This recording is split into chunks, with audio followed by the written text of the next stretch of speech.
Misteret e kishës së Shnandout. Si është e mundur që në një vend të mund të shërohen njerëz?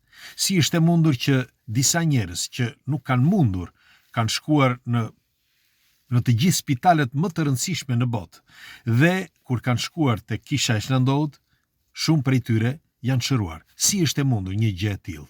Është një bindje personale, është një autohipnoz apo ka diçka të mbinatyrshme që i shëron këta njerëz? Ndiqeni me vëmendje këtë histori që do t'ju tregoj sot, sepse është vërtet e çuditshme. Kush është këtu rastësisht dhe nuk e ka bërë ende, le t'i bëj like faqes që shihemi sërish dhe falenderoj që jemi përbashkë. Ishte viti 1984 dhe një familje, një mësuese, njëkohësisht edhe bashkëshorti një mësues, lindën një fëmijë. Ata prisnin me padurim një fëmijë, nuk donin t'ia dinin nëse ishte vajzë apo djalë, por lindi vajzë. Dhe vajza, me kalimin e muajve, ata vurën re që kishte probleme. Probleme të shprehurit, probleme të ecurit, probleme nga të gjitha anët. Sepse ajo, përveç se nuk ngrihej në këmbë, por kishte probleme.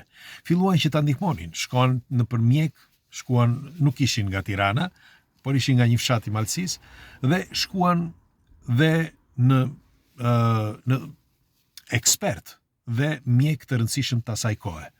Mirë po, vajza nuk kishte shans me fjalë që ta ngrinin me ilaçe. Dhe kështu që u thanë që të bënin fizioterapi ose vetvetiu, për ta bënin prindrit e saj dhe njëkohësisht ta ndihmonin atë që të ngrihej në këmbë. Kaloi një vit e gjysmë dhe ata mundoheshin që ta ngrihin në këmbë, nuk ngrihej. Pasi vajza mbushi 3 vjeç, u detyruan sepse secili prej tyre shkonte në punë. Ishte e pamundur fillimisht që ata të rrinin 24 orë me vajzën. E mbante gjyshja dhe gjyshja, duke qenë e dobët fizikisht, ajo e linte gjithmonë në një nga to karriget që lëvizin. Dhe vajza mbeti, le të themi, jo e paralizuar, por mbeti aty, pra nuk lëvizte. Dhe kaloi kohë, kaloi viti 91, sepse pastaj erdhi demokracia, u filloi eksodi dhe prindrit mbetën keq sepse ju e dini që nga viti 1992 e tej kishte probleme të mëdha deri në vitin 1998-1999, sepse ishin ato momente jo vetëm të trazirave, por edhe të lëvizjeve të mëdha dhe këta dy prindër, që s'kishin fëmijë tjetër, por kishin vetëm këtë vajzë, sepse nuk lindën fëmijë tjetër, këta kishin vështirësi edhe të jetonin, sepse nuk kishin të ardhura financiare. Dhe kur erdhi momenti që u hapën rrugët, këta nuk kishin mundësi se s'kishin njeri që t'i ndihmonte t'i çonte jashtë për të çuar vajzën dhe i shkruajtën një redaksie.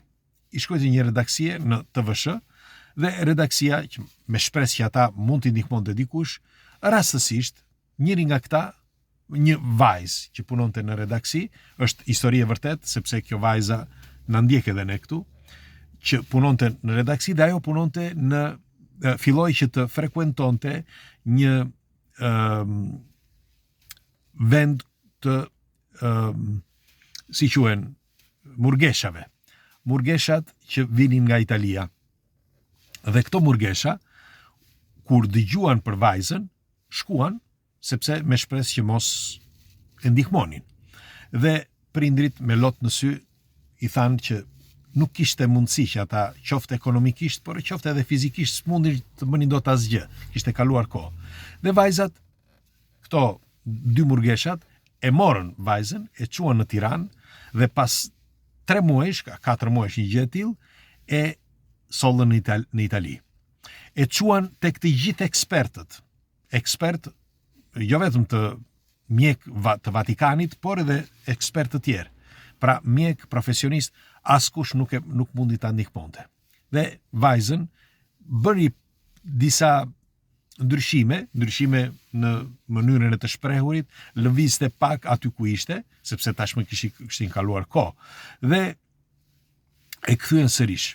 e kthyen sërish dhe në këtë kohë ishte, siç ju thash, viti 1999.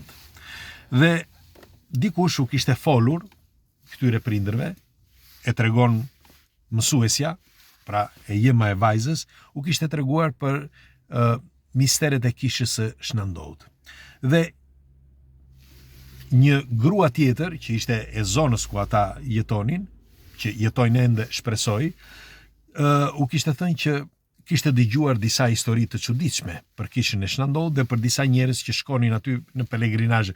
Pelegrinazhet kanë qenë gjithmonë në kishën e Shnandout, por në atë periudhë ishin reduktuar pak. Në fakt, një ditë këta pra prindrit menduan që të shkonin, të merrin dhe vajzën dhe të shkonin. Dhe nuk është se nuk e njihnin, por nuk e keni parasysh që profesor, disa e dini shumë mirë që kush ishte profesor në kohën e monizmit, ose mjek, ose profesionist, me një fjalë, nuk ishte kaq i lidhur me besimet. Çdo lloj besimi qoftë ai. Pra nuk po flas për besimet fetare, në përgjithësi besimet fetare, por edhe në këto ideologji të ndryshme ose këto teori konspirative. Në fakt, babai i vajzës i tha, Maleri tha çan këto budallë që ne duhet të shërojmë vajzën. Këto ishin fjalët që babai i tha bashkëshortes së tij. Fjalë që ende sot i mban mbi shpinë sikur ta kenë burgosur, sikur ta kenë vrar ato fjalë. Dhe siç ju thash, në vitin 1999 ishte para dhjetorit, ishte një datë e caktuar sipas tyre që kishte lindur vajza, dhe morën vajzën dhe shkuan. Kishin vështirësi që ta lëviznin, sepse vajza tashmë ishte bllokuar totalisht në atë si quhet ajo, karike me rrota. Dhe ç'është e vërteta, edhe kariken atë me rrota ja kishte falur një spital ku ajo kishte bërë vizita në Itali, sepse kishin kërkuar me kohë, nuk e gjenin dot. Në fakt ata e lëvizin me karrige në atë kohë. Dhe kishin bërë karrikes disa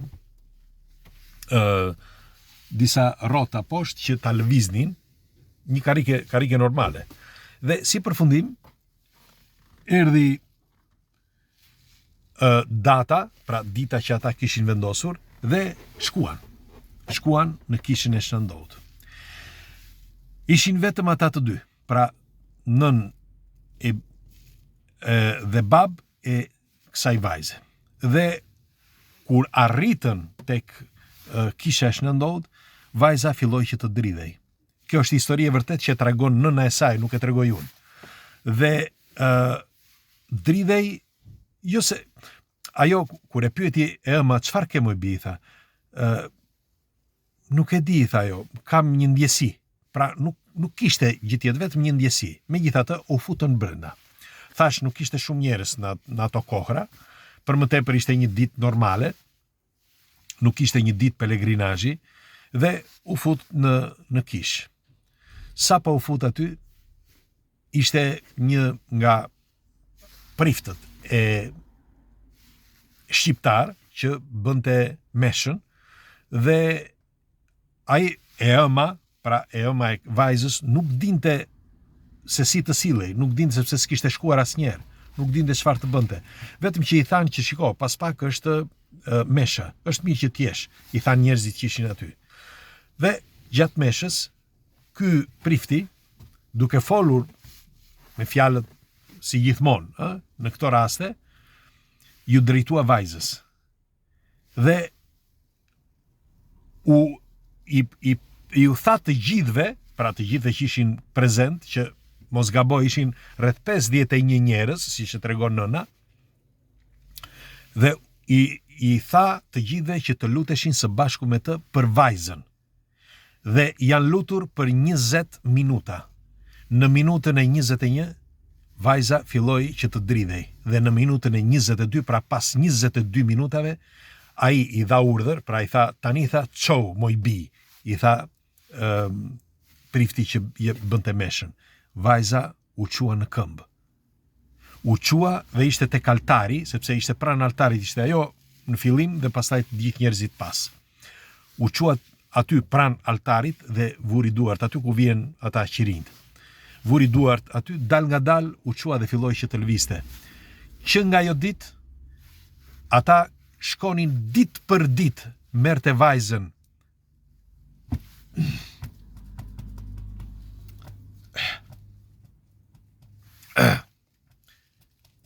Yes.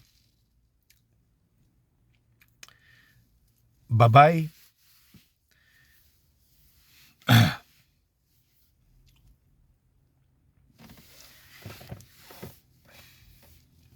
Babai merrte vajzën në krah nga mbrapa se s'kishte njëri tjetër. Dhe ditë për ditë, sa herë që shkonte, kur arrinte, nuk e çonte makinën deri pranë, sepse nuk mundeshi që të hyrja në atë kohë, dhe ai merrte vajzën që atje dhe hap në më falni, pleqërima. Në çdo hap që bënte, lutej. Dhe në çdo hap që bënte, kërkonte falje. Kërkonte falje për ato fjalë që kishte thënë, që çfarë janë këto gjëra. E mbani mend që i tha bashkëshortes dhe lutej në çdo hap që bënte derisa shkonte. Pas një vit e gjysmë, parafërsisht, vajza u ngrit në këmbë. Sot, ajo vajzë gjendet në Francë dhe ka 3 fëmijë. Është martuar, është një vajzë e shkëlqyer, nuk e ka marrë veten plotësisht, ka mungesa rreth 2-3% të trupit, por njëkohësisht edhe të zonave, të vatrave, të trurit, por është shëruar. Ka një familje dhe kur u smur, këto janë informacionet e fundit, sepse të dhënat i kisha deri para pak vitesh kur bënim emisionin Enigma, që na i kanë treguar, por këto janë informacionet e fundit, që kur shkuan në Francë, ishin gjithmonë për të gjetur një mënyrë që ta kuronin akoma më mirë, edhe ndonse nuk gjetën mënyrë, sepse e vetmja mënyrë ishte ajo e kishës së Shnandout, por vajza aty me kalimin e kohës në këtë institut ku e çonin për kurime njohu një djalë, dhe kështu që u martuan. Dhe pas martesës rrinë të gjithë bashk dhe doja t'ju pyesja juve. Sa histori të tilla të vendeve të shenjta ju njihni që janë ngritur në këmbë? Çfarë ka ndodhur atë ditë? Pra, çfarë ndodhi me atë vajzë atë ditë? Si ishte mundur që të çojë në këmbë? Ishte një bindje e saj? Ishte një mendim kolektiv, një forcë e mendimit kolektiv, apo jo? Duhet të dini që, siç e kemi thënë herë të tjera, në vendet e shenjta, frekuencat janë tepër të larta dhe mendohet në vendet e shenjta kudo, që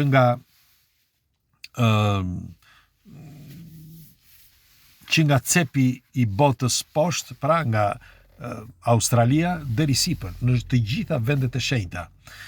Në Meka flitet po ashtu, në të gjitha, në Vatikan po ashtu. Pra janë matur frekuencat, sepse tregohet, shkencërisht kjo, tregohet që vibrimet, pra në moment që njeriu flet dhe lutet dhe evokon, nga i moment lindin disa frekuenca të forta që ndryshojnë fushën magnetike të asaj zone. Pra edhe shkencërisht është e vërtet. Dhe pyetja ime është, si është e mundur që të shërohen shumë njerëz? Nuk është tash vendi i parë, ka vende të tjera në botë, por unë fola për kishën e Shnandout dhe për këtë histori që e njoh personalisht. Pra si është e mundur? Pse duhet të ndodh një gjë e tillë kur vetë shkenca nuk mundi, me fjalë mjek profesionist, specialist të gjithë vendeve ku ata shkuan, nuk mundën që ta ngrihin në këmbë dhe vajza u ngrit pikërisht aty në këmbë. Pra nuk është histori e vetme kjo, ka me mira histori në kishën e Shnandout dhe në vendet e tjera.